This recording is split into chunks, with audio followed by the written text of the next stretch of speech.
gars yi li may indi tey rëy na waaw tey jii li ma indi tey li ma indi rëy na waaw tey jii daal indi naa leen buuñaa boo xam ni yéen ñëpp dama bëgg tey jii ngeen wax ci commentaire yi jërëjëf Serigne Salam bu Njaaréem ndax moom kat bu fi ne woon lambay ñaaw tey damay indi naafila boo xam ni moom xam naa ne siwagut ndax li nga xam rek mooy naafila samedi gi ak naafila waay dawli yi waaye te damaa indi bu naafila boo xam ni moom bu ma leen ko joxee di ngeen xam ne di ngeen tiir yoofi ko ne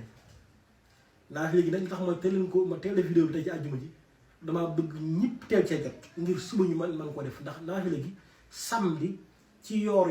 lañ koy def Sénégal nag dañoo dégg olof yoor mooy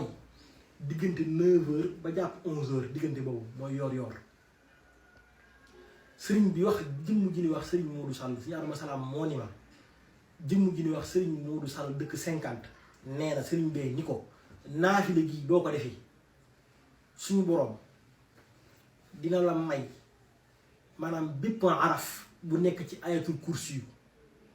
dina la may aj màkka ak umra gu ñu nangu deuxièmement mu ni ko ba tey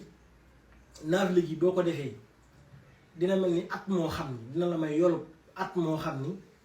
dangay fanaanee naafila guddi yi di woor bëccëg yi waaye doyu ca mu xamal ko ni naafila gi boo ko defee dina mel ni ci misaal yomal xiyaam akbar nga xam ni genn ker rek moo am muy ker gu aras te mu ni ker googu yaa ki yonent bi sallallahu alayhi wa sallam yéen a fay bokk nekk waaye ba tey doyul mu waxaat ni naafila gi boo ko defee bépp araf it bu nekk ci ayatul kursi yi nan la ci bindal teyaabe ñi nga xam ni dañoo dee ci jihaad kon de xam ngeen lii moom mosoo leen ko dégg fenn naafila gi nag nañoo koy defee mooy suba ci yoor entre 9h ba 11h baax na diggante boobu ñeenti rakkaa ngay def rakkaa bu ci nekk nga tari sootul fatiha ak ñetti xul yaa ayyuhal kaafiruuna laa abudu maa taabudun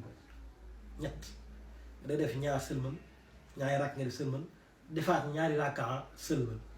boo nappee ba taaya ne salaamaaleykum ba ci teg ayatul kursi yu allahu laa ilaaha illa huwa xayru xayru lii nag mooy naafila gi kon nag mbir maa ngi noonu le 19 avril nag suñ màggal gi dugg nañ ko de soobu nañ ko de waaye nag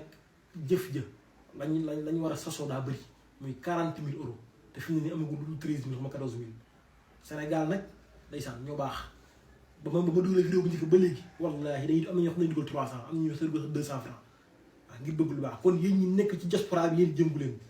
ndax ay euro du CFA te bëgg nañ magal gi jag ndax ku ko jagal sëriñ bi nga jagal ku ko yëkkati sëriñ bi nga yëkkati te sëriñ bi defal na lu neexal nañu waa Sénégal gii amul ku mën a toog ci réew mii te Serigne Salam bu Njaaréem dimbali la ci zaahir ci baatin ngay ko nga ñàkk ko yëpp kon nag bi maa ngi noonu salaamaaleykum wa rahmatullahi taala wa barakaatuhu